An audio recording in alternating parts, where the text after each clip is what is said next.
can't go viral not being your authentic self. You got to be your authentic self to go viral. Does that make sense? So I'm going to start all over before I get into my message today. There are those of you who are putting on, and you're putting on for people, and you're not going to get what God will have you to get as long as you're putting on. Just be your authentic self. Now, here's what happens. I'm going to be real. Here's what happens when you're your authentic self. You're going to lose a lot of people. You're going to lose a lot of people, but you're going to gain people who will ride or die. Does that make sense?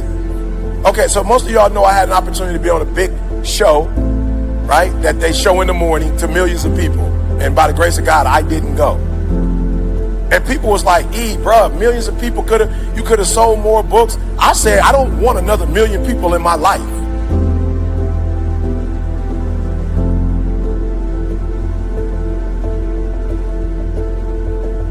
I'm not interested.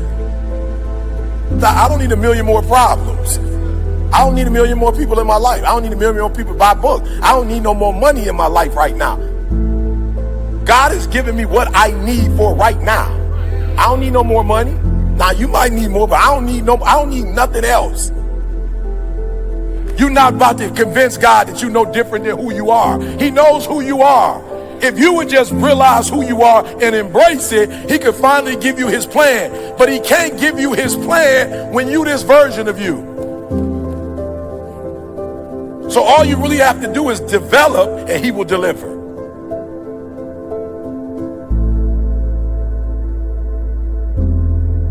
As you develop, God is going to deliver more of the plan. The reason why you don't have a full plan is because you ain't fully developed. God can't deliver to you what he wants to deliver to you because you're not developed to the level you need to be developed to get the stuff, and you chasing the stuff when all you need to chase is development. And as you develop, that's why I got a very few followers on Instagram. It's people telling jokes. They got 10 million followers. They telling jokes. They got 10 million. They telling jokes. I could tell some more jokes and get the numbers up, but I'm not interested in making people laugh. Ain't nothing funny. We live in a society right now, ain't nothing funny. I mean, I'm gonna be telling you jokes. So I'm gonna talk development talk. Why? Because a small group of people are ready to get developed. But once you get developed, then God delivers.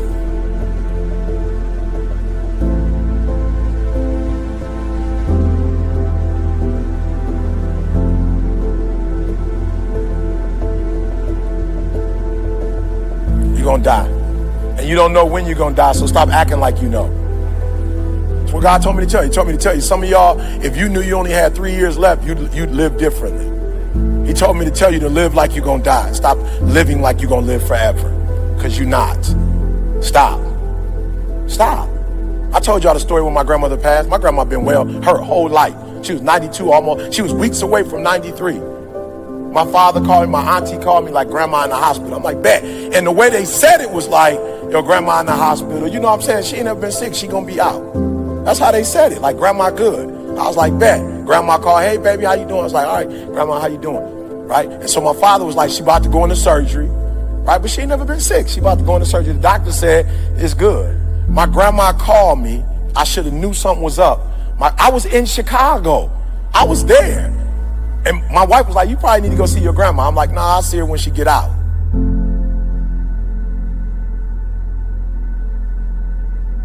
God told me to tell you you're going to die. And there's nothing you could do about it. Now, you can keep eating right, but you can eat right if you want to. You're not going to make it to 200. Keep doing push-ups. You good, but you're not going to live to be 200. So don't stop doing what you're doing, because that's going to help the quality of your life. But he told me you can't make your life go to 300 or 200. You're going to die. And some of us are going to die not because of us. Some of us are going to die because some other fool was drunk and hit us. So some of you not even going to die because of you. You're going to die because of somebody else's decisions.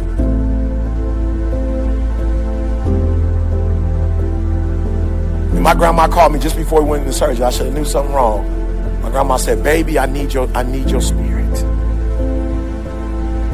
You know, grandma don't like to be sick, but I need your spirit. I need your motivation. You the one in the family that got that. And it was an eerie, whatever, weird kind of thing. But I was just like, she never been sick before, so she doing her thing.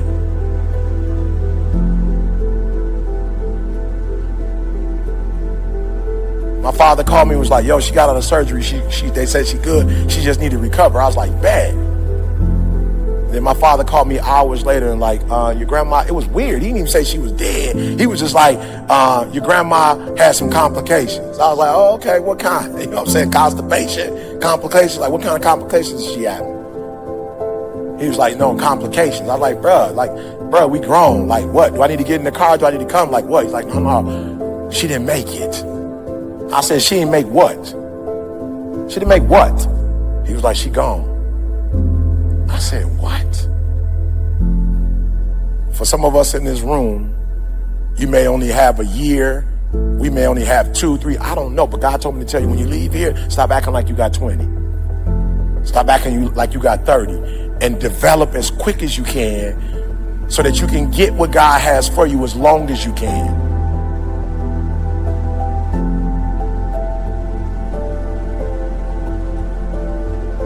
How many of you that if I would have waited another 10, 15 years to get right with God, you may not have gotten a hold of my gift online? And I just want to, can I just be real? Can I just be real? Like, I just want to show you what I'm trying to tell you. What if I still would be trying to work it out and trying to get developed? What if I was still getting up at 8 o'clock in the morning instead of 3 with God? What if I didn't change, get my marriage right, didn't try to become a better father? What if I didn't change and develop and become this version of me?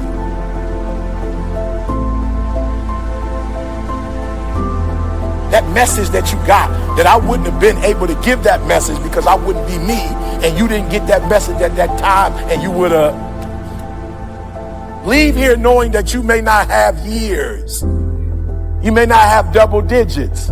So whatever needs to be done in that time frame, do it. Because not only does it affect you, your development affects other people's delivery. There's some of you, and it's not a problem, but some of you are going to get surgery, like you're enhancing your breasts, and you're enhancing your butt, and you're enhancing your physical fit. Some of you are in the gym and you working out. He told me to tell you, that's okay, but stop doing leaf work and branch work and do root work. He told me to tell you, stop doing leaf work. Some of you doing leaf work. There's nothing wrong with leaf work if you're doing root work, but he said you're not doing root work. You're trying to change the size of your breast so you can attract what he has for you, and the changing of your breast is not about to attract what he has for you. So I'm not suggesting you don't like enhance yourself, but he told me to tell you that when you fix the leaves, it's not about to fix the tree.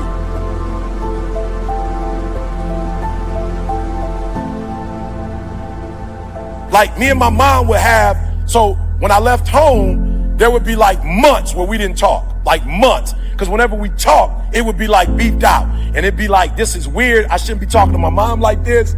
But I'm talking to her like this. And I didn't want to talk to her like this. But every time I got on the phone with the love boy, after about 5 minutes, we would be beefed out. And I knew like this ain't right, but I can't fix it. But I want to fix it, and I'm praying. Have you ever wanted something to be better than it was, but it wasn't? Have ever your heart been in the right place? You did all of the stuff that you thought, I love you, Mom. We had all the right, we talked the right talk, but we would always get to a place where it would be bitter, and then we'd be talking crazy to each other, and then we hang up the phone, and we wouldn't talk again for another 6 months. That's how long it would take that whatever we said to each other that hurt both of us deeply, it took that long. But 6 months later, I get on the phone like I forgot what we said, and we get back on the phone and we repeat it again. And God said, I thought you said you didn't want to do that no more. I said, I don't. He said, well, why you keep doing it? I said, I don't know. I try to stop. He said, no, you're not trying to stop because you're not doing the work to stop. Now you got to do the root work. I said, what's the root work? You got to get to the root of why y'all fussing and fighting.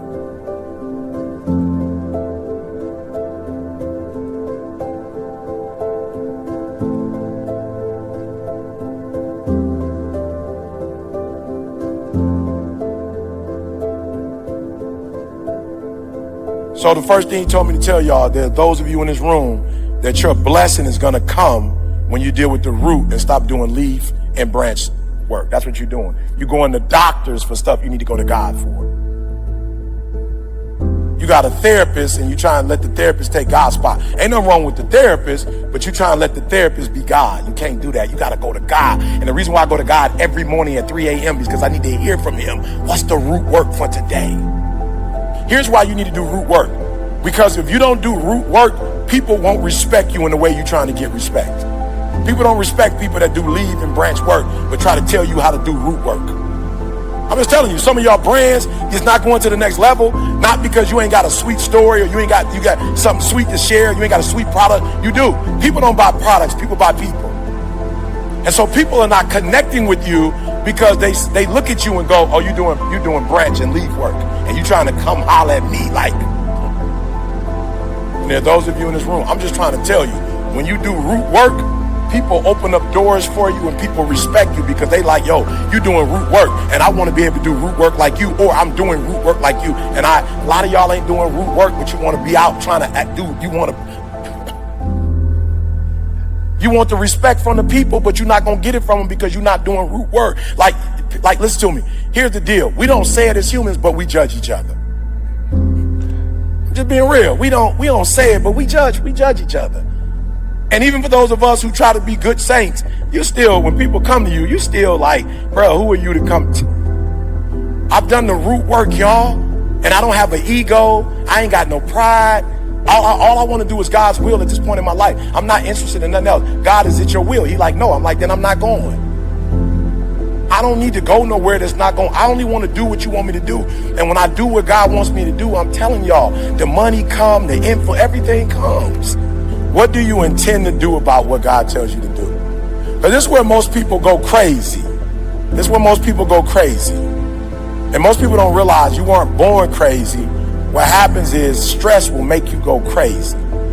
Anxiety will make you go crazy. This is why he said, the peace that I give you. And peace only comes from doing what God told you to do.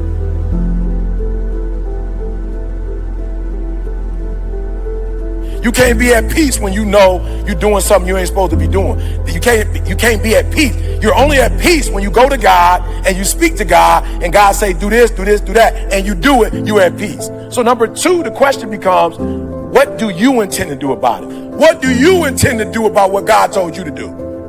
And this is where it starts to get murky, because a lot of you intend to go hide and run. That's what you do. You go run, you go hide. You don't like stress. You don't like pressure. You go run and hide. You go close the door. And now you with the enemy.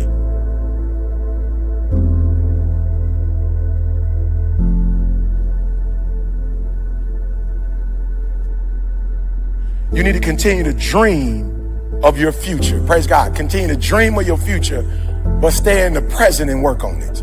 Some of y'all, your problem is you dream too much. You dreaming so much, you ain't doing no work. Although I have a phenomenal dream of winning the Nobel Prize one day, because Martin Luther King got it, because Gandhi got it, because my hero, Mother Teresa, has it. I want to win a Nobel Prize. But God told me very closely, wake up in the morning and dream of the Nobel Prize, but get up and make the bed. God don't want you to get saved and be lost when he comes. He wants you to get saved and spend eternity. He wants you to get it and keep it. So the final one is not enough. All this stuff I'm telling you, you're going to do it and you're going to get. But you got to keep it. And the way you show people God is real, not because you did something for a year or 2 years. Listen to me very closely. If you hanging out with people and something happened to you and they don't come looking for you, you with the wrong people. If you got people in your life and you going through it in your marriage and they not going to help you get through your marriage, you with the wrong people. If you sick and you done messed up and you done commit adultery and done something you ain't got no business doing, and all they can say is the obvious that you sick, I don't need nobody to tell me I'm sick. I already know I'm sick. I need somebody to stand by me when I'm sick. I need somebody to pray for me when I'm sick. I need somebody to fast for me when they sick. I need somebody to go without eating when they sick. I don't need you to be with me when I'm strong. I need you to stay with me. I need you to be able to leave the 99 that's got it going on. And I need you to come find the one that's lost. Are you hearing what I'm telling you today? You better stop running with people that as soon as they find out you got some dirt, they leaving. Because if all they need to know is you got some dirt to leave, they gonna be gone. Because we all got dirt that somebody can leave us for. need people that's going to stick beside us, that's going to walk us through those bad decisions, that's going to help us get back on our feet. We don't need people that's going to leave us when we mess up. We all mess up. We all fall short.